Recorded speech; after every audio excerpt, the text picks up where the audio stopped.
Abrama Poļka.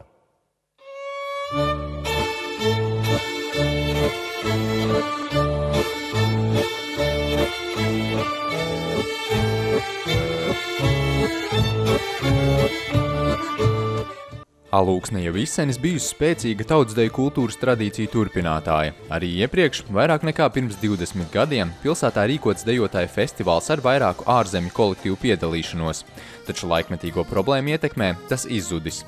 Lai arī plašāka mēroga lielkoncerti vairākus gadus netika rīkoti, deju kolektīvu draudzības saites joprojām saglabājušās. Uzaicinājām uz šo festivālu jau zināmus draugus, senus draugus, kā ir Zelta Rūsiņš no Gulbenes, Nebāda, Krievijas kolektīvi mums jau ir zināmi vairāks, bet arī aicinājām pavisam jaunus draugus. Atsaucoties uzaicinājumam piedalīties pirmajā starptautiskajā deju festivālā Alūksnes ziema, koncertā savu repertuāru atrādīja Latvijas, Lietuvas, Igaunijas un Krievijas dejotāji. Kā norāda organizatori, ar šo valstu deju grupām jau ilgstoši izveidota draudzība, un jāteic, ka tālākie festivāla dalībnieki bija kaimiņi lietuvieši no Jonišķu pilsētas. Мы когда-то очень давно дружили с алūksneskими коллективами. Ar Alūksnes deju kolektīviem mums ir sena draudzība. Agrāk viņi brauc pie mums, un mēs arī pie viņiem. Šeit ciemojāmies ar bērnu un vidējās paaudzes deju kolektīviem.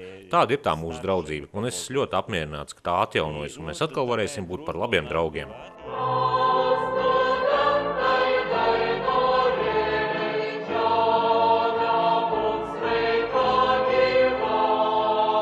Protams, ka dejotāju rindās visvairāk bija latviešu deju kolektīvi, kas uz Alūksni ieradās no Talsiem, Jelgavas, Rīgas, Gulbenes un Balviem, pārstāvot gan jauniešu, gan vidējās paaudzes deju kolektīvus.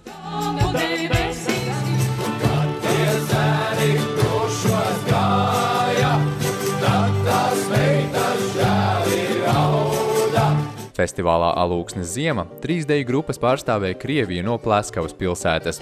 Katra ar savu specifisko dejas stilu un raksturu izdejoja nacionālās krievu temperamenta, kā arī austrumu etnogrāfiskās dejas. No Pleskavas atbraucām ar 3 kolektīviem. Visas 3 grupas vadu es. Vienā no kolektīvu piedalās tikai precēti pāri un dejojam tikai krievu dejas. Otrs deju kolektīvs ir amatieru deju klubs Aiša, un viņi dejo austrumu dejas. Trešais kolektīvs ir duets, studenti no koledžas horeogrāfijas nodaļas. Viņi izpilda savas un citu studentu veidotas dejas.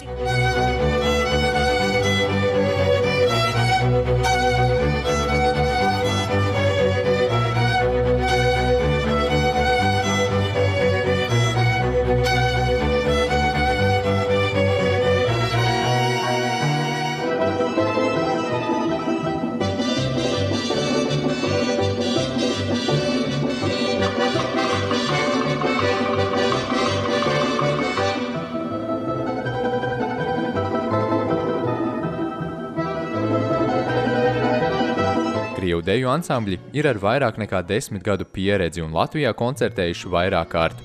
Savukārt teju visām deju grupām šī bija pirmā reize uz atjaunotā Alūksnes kultūras centra skatuves, ko dejotāji atzinīgi novērtē. Mēs laikam vispār pirmo reizi ir Alūksnē. Vadītāji arī neatcerējās, ka viņa šeit ir bijusi. Es katrā ziņā pirmo reizi dejoju Alūksnē.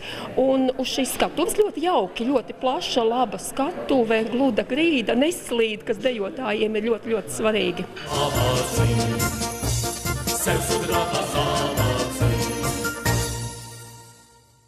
Mājīguma, piesātināta. Es esmu bijusi šeit uz iestudēšanas mēģinājumu pirms kādiem 2 mēnešiem, un man ir prieks, kad lauku pusē var būt stipri labāk kultūras nam kā citās vietās, un es lepojos ar to. Festivāls Alūksnes ziema norisinājās 2 dienas un papildus koncertām dejotāji saliedēšanās pasākumos iepazina Alūksnes pilsētu, kultūru un sporta dzīvi. Kā atklāja organizatori, iespējams, ka ziema nobiedēja vairākas ārzemju deju grupas, kas uz festivālu neieradās, tāpēc plānots tādu pašu festivālu veidot arī vasarā.